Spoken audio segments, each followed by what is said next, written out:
Welcome back to Chat English. What do you do when your brain suddenly stops working right in the middle of a sentence? Imagine you are in a coffee shop. Your friend asks you a simple question. You open your mouth, but nothing comes out. Your heart beats fast. You worry about your grammar. You worry about being awkward. The silence feels like it lasts for hours. I know that feeling so well.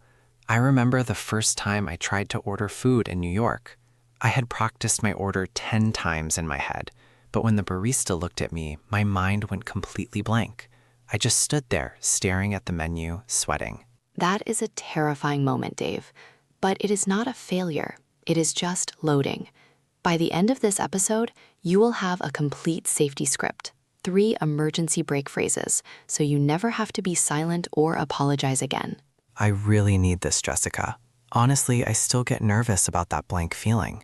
It makes me feel like my English is broken. You are not broken, Dave. That is the first thing we need to fix. Your brain is not broken. It is just buffering. Buffering? You mean like a video on the internet? Exactly. Think about your computer. When you click on a website and it takes 5 seconds to open, what happens? Well, usually there's a little spinning wheel or a loading bar. Right, a spinning wheel. Does the computer say, "I am sorry, I am a bad computer"? No, it just spins. It tells me, wait a second, I am working. Exactly. The computer does not apologize. It just signals that it is processing information. But when we speak English and we need a moment to think, we panic. We think silence is a crash.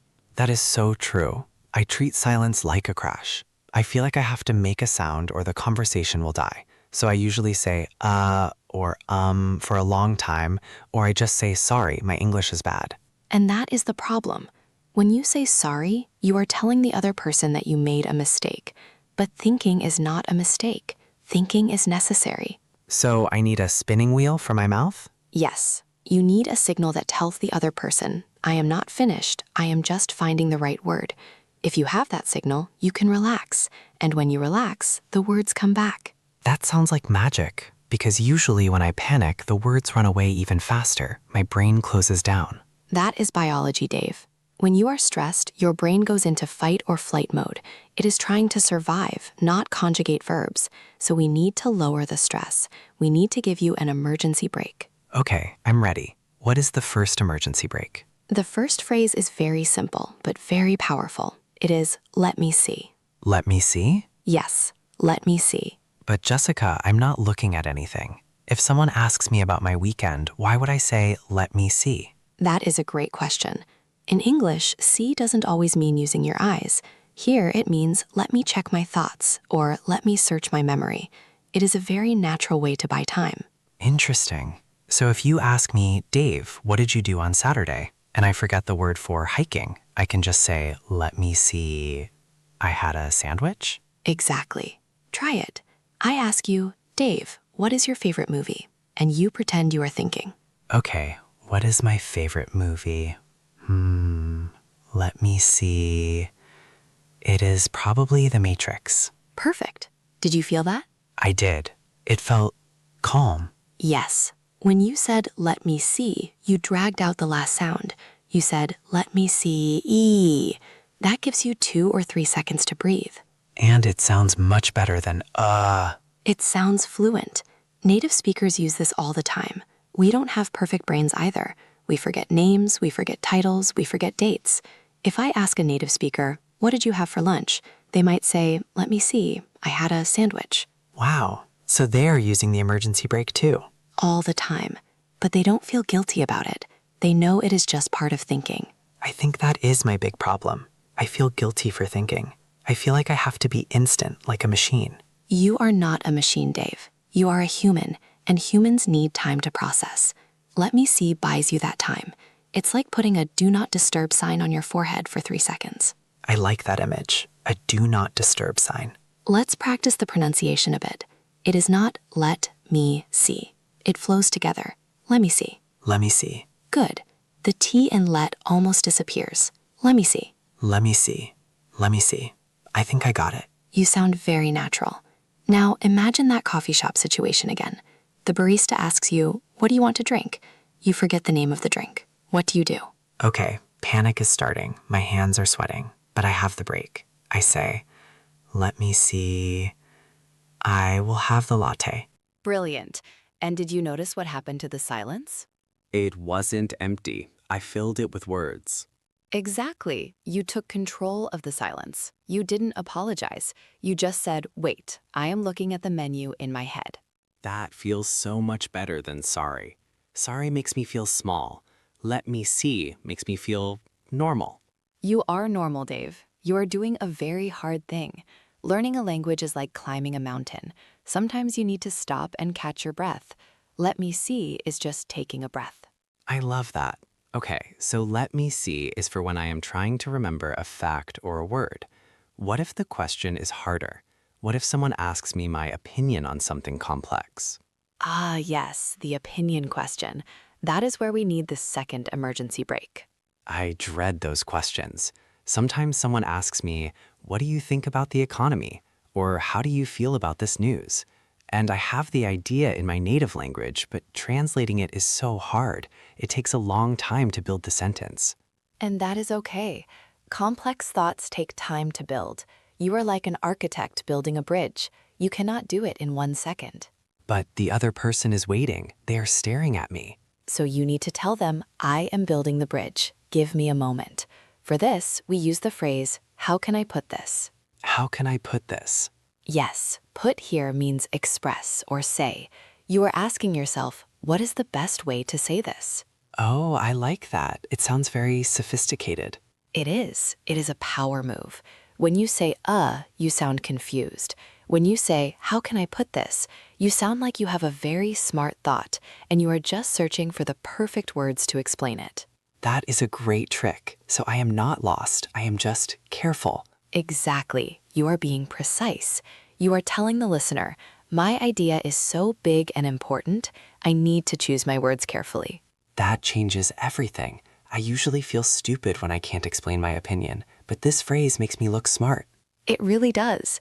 Let's try it. Imagine I ask you, Dave, why do you like living in this city?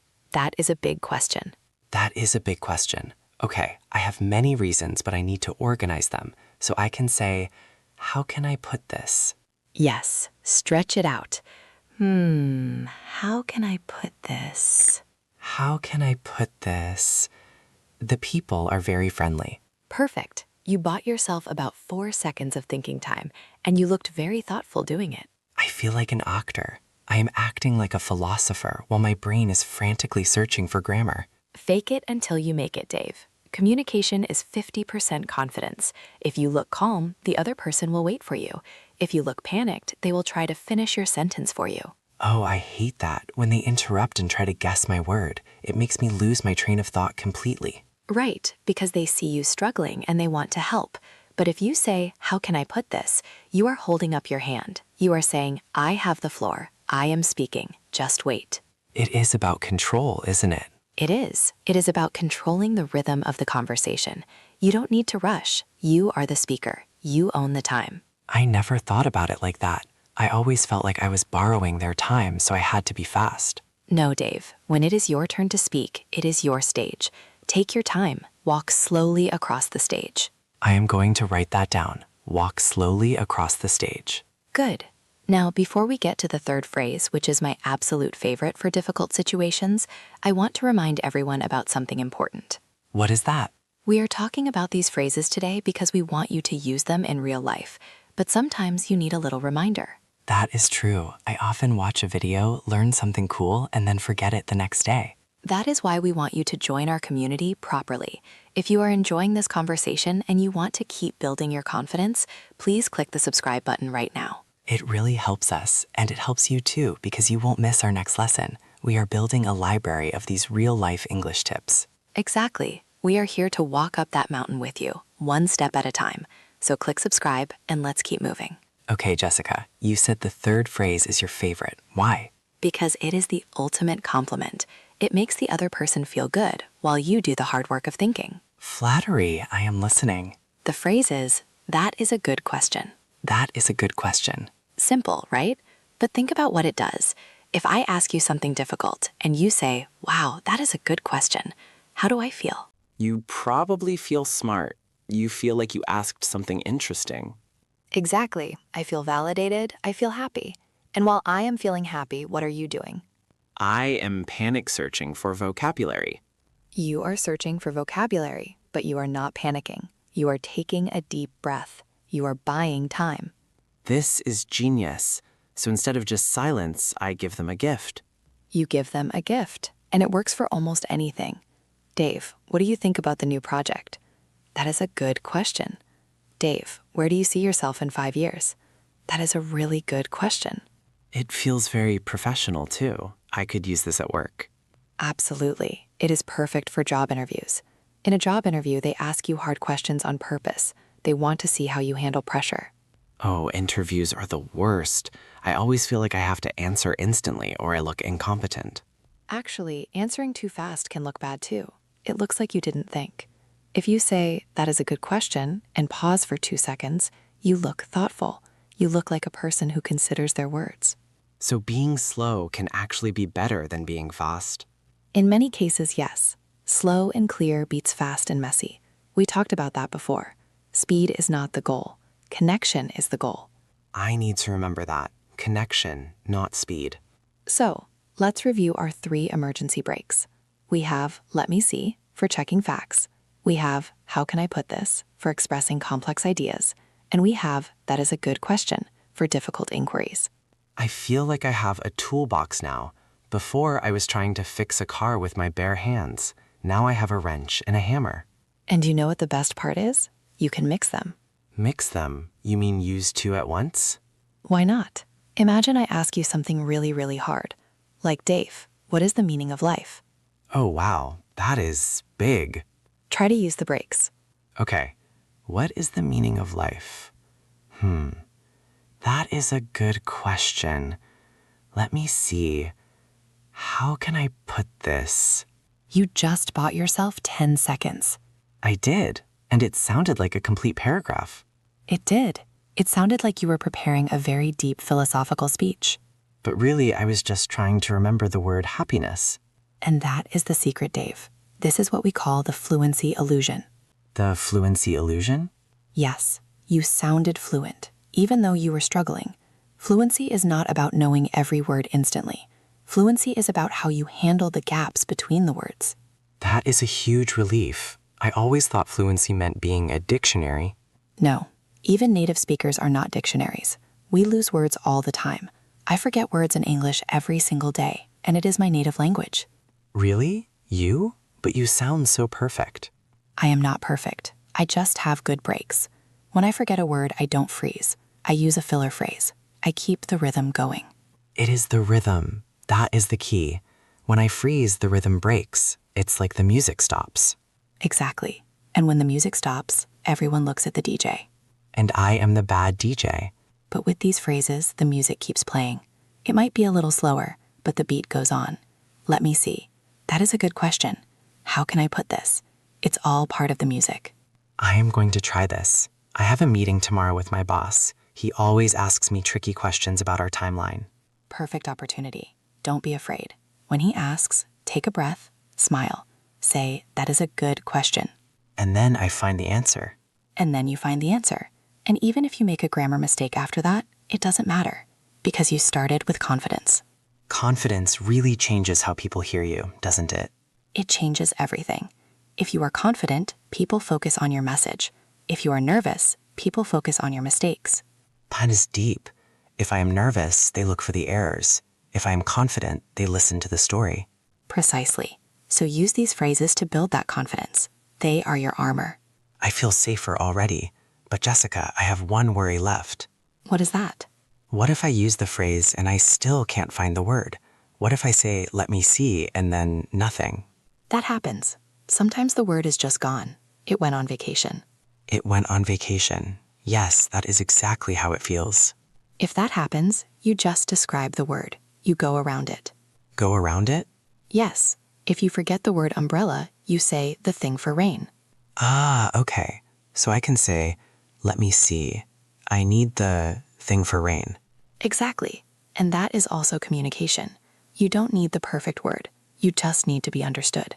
Thing for rain is actually kind of poetic. It is. See, you are a poet, Dave. I am a poet and a DJ. I have many jobs today. You are a star, Dave. You're trying so hard and you are getting better every day. I see it. Thank you, Jessica. That means a lot. Sometimes I feel like I'm standing still. You are not standing still. You are building your toolbox. Today, you added 3 heavy tools. That is progress. It is. I feel ready to handle the silence now. I am not going to run away from it. Good. Embrace the silence. Use it. I will. Now, let's do a little simulation, a final exam. Oh no, exams make me nervous. Don't be nervous. You have the breaks. I'm going to be a stranger at a bus stop. We are chatting. Okay, stranger at a bus stop. I am ready. Excuse me, do you know if the number 5 bus goes to the museum? Oh, that is a good question. Let me see. Yes, I think it does.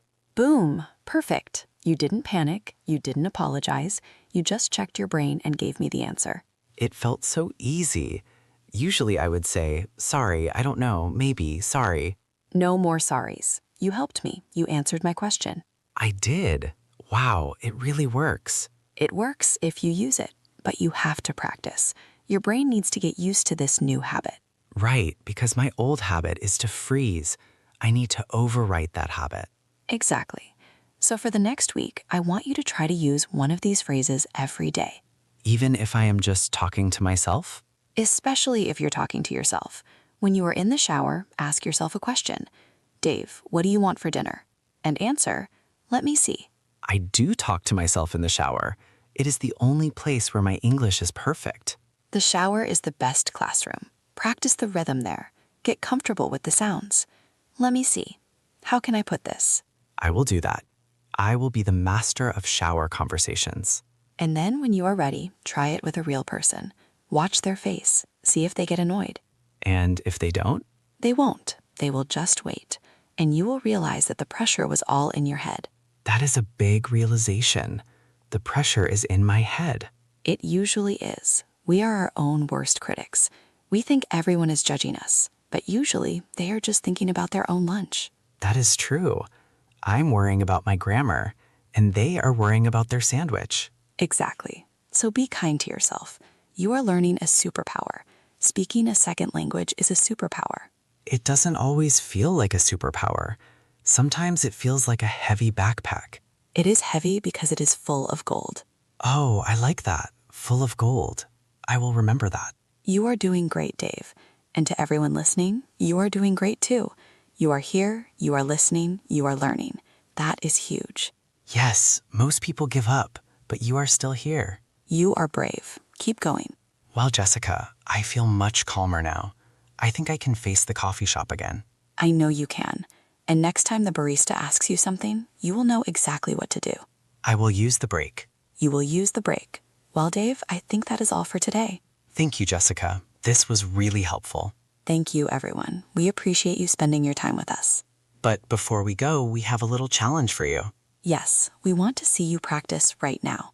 Everyone, please write a comment below. We love to read them. I want to ask you a question. What is your favorite movie? Oh, that is the question you asked me. Yes, but in the comments, I want you to start your answer with one of our phrases. Start with, let me see, and then tell us your movie. That is a good challenge. It's a small step. It is. Just type it out. Let me see. My favorite movie is... I am going to go to the comments right now and type mine. Me too. I want to know everyone's favorite movies. And please don't forget to subscribe to Chat English and give us a like if you feel a little more confident today. Share this episode with one friend who gets nervous when they speak. Tell them, here is your emergency break. That is a nice gift. Help your friends stop freezing. Exactly. We are all in this together. Well, Jessica, I think it is time to say goodbye. I think so too. Thank you for listening, everyone. Bye-bye. See you next time. Bye for now. Keep moving. Even if it is slow, it is beautiful.